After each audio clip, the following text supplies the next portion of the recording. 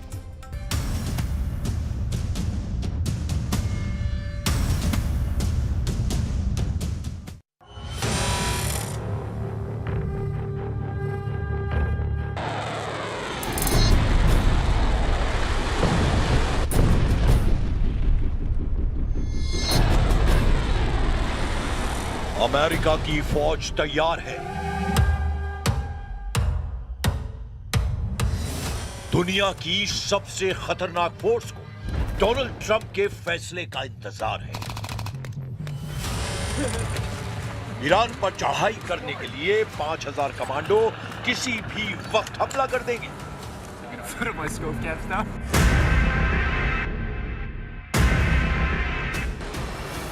लेकिन इस फौज का ईरान में टारगेट क्या है, ये सबसे बड़ा सवाल है, क्योंकि 24 घंटे के अंदर युद्ध बदल चुका है। क्या डोनाल्ड ट्रंप अब ईरान के खार्क द्वीप पर नहीं बल्कि खुजिस्तान पर हमला करने जा रहे हैं? क्या अमेरिका के ग्राउंड ऑपरेशन में सऊदी अरब भी शामिल होगा? बहरीन, कुवैत, यूएई और कतर भी ईरान से लड़ने के लिए फौज भेजेंगे? क्या ईरान के खिलाफ खाड़ी देशों को मिलाकर अमेरिका ने शुरू कर दी है वर्ल्ड वॉर?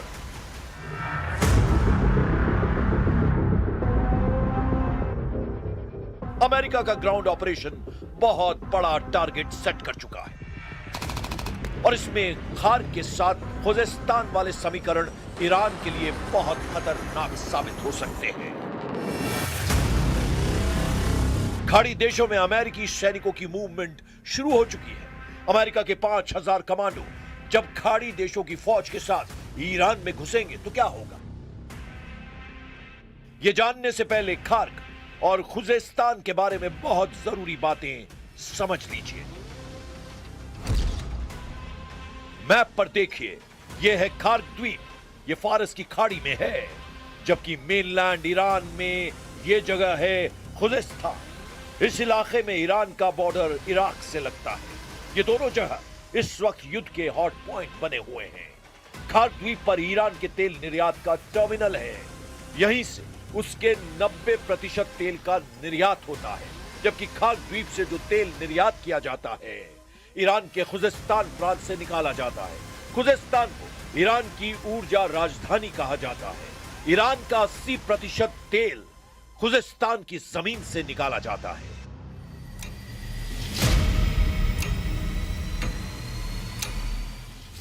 सवाल है कि क्या अमेरिका और उसके साथी खाड़ी देश फौज लेकर ईरान पर चढ़ाई करने जा रहे हैं? तो कहां पर हमला करेंगे? उनका हमला खार्क पर होगा या फिर खुजेस्तान पर होगा?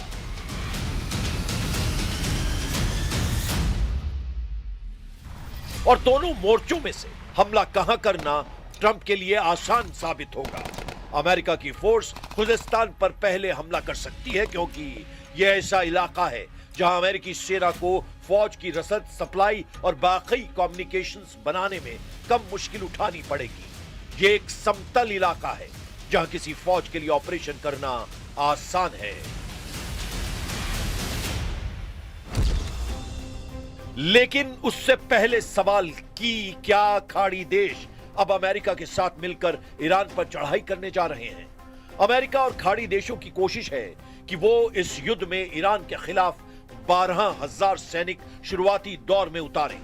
इनमें सैनिकों से मदद करने के साथ साथ ग्राउंड ऑपरेशन की पूरी फंडिंग ट्रंप ने सऊदी अरब, यूएई, कुवैत, बहरीन और कतर से कराने का फैसला किया है। Well, look, we can have dialogue, but I don't want to do a ceasefire. You know, you don't do a ceasefire when you're literally obliterating the other side. America के साथ खाड़ी देशों का आना पहले मुश्किल नजर आ रहा था, लेकिन अब अमेरिका का मीडिया बता रहा है कि सऊदी अरब ईरान में युद्ध तेज करना चाहता है और इसके लिए क्राउन प्रिंस मोहम्मद बिन सलमान लगातार डोनाल्ड ट्रंप पर दबाव डाल रहे हैं। न्यूयॉर्क टाइम्स की रिपोर्ट है कि सऊदी अरब ने ट्रंप पर दबाव बनाया हुआ है कि युद्ध जारी रखा जाए। क्राउन प्रिंस मोहम्मद बिन सलमान कई बार डोनाल्ड ट्रंप से बात कर चुके हैं। उन्होंने ईरान में सत्ता परिवर्तन तक युद्ध तेज करने के लिए कहा है। सऊदी अरब का साफ मानना है कि ईरान खाड़ी देशों के लिए खतरा है और इस वक्त ईरान को ज्यादा से ज्यादा कमजोर करने की जरूरत है। इसीलिए अमेरिका को अब पीछे नहीं हटना चाहिए। इसीलिए कयास है कि ट्रंप सऊदी अरब और बाकी खाड़ी देशों के कंधे पर रखकर बंदूक चलाना चाहते हैं। वो ईरान के खिलाफ ग्राउंड ऑपरेशन में खाड़ी देशों का इस्तेमाल करेंगे। पहले से ही अमेरिकी सेना सऊदी अरब और बाकी खाड़ी देशों के मिलिट्री बेस का इस्तेमाल कर रही है।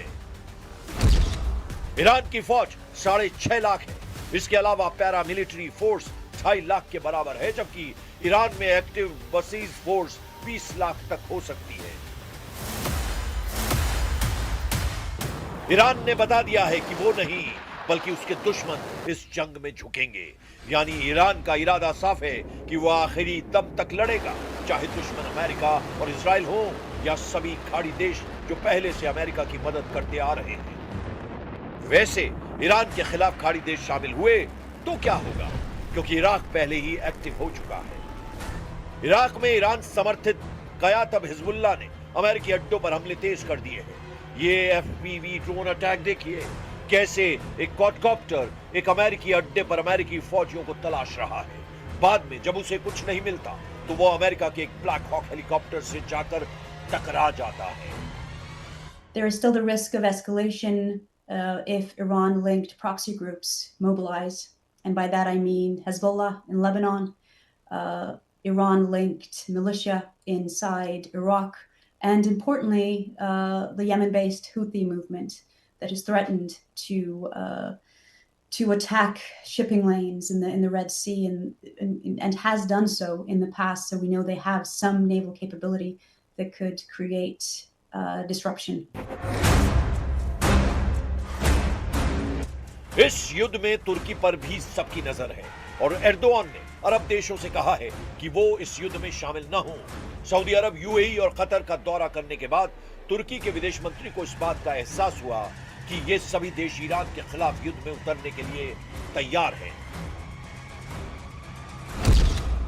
अमेरिका और इजराइल की शुरू की गई इस जंग में अब सऊदी अरब, यूएई और कतर ईरान के खिलाफ नजर आ रहे हैं, जबकि तुर्की का रुख बता रहा है कि एर्दोआन अब मुस्तफा खामनेई के समर्थन में आ गए हैं।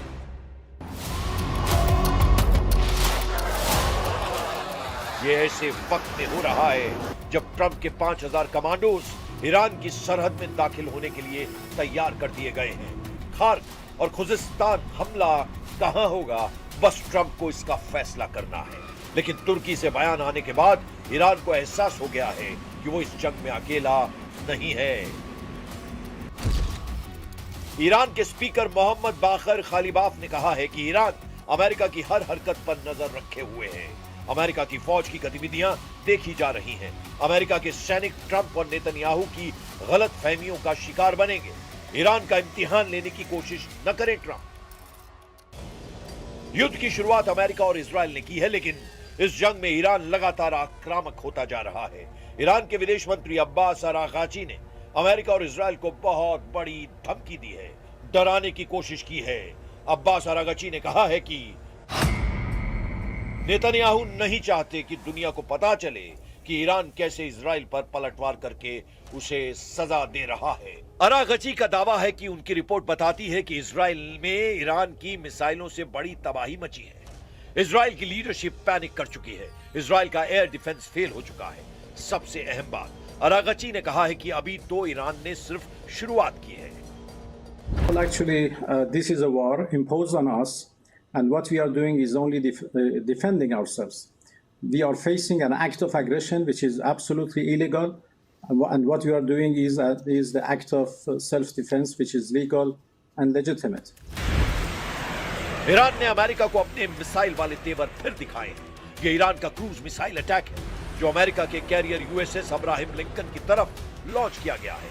अमेरिका का ये कैरियर ग्रुप अभी ईरान से सुरक्षित दूरी पर है, लेकिन ईरान ने बता दिया है कि वो अमेरिकी नौसेना को करीब भी पटकने नहीं देगा।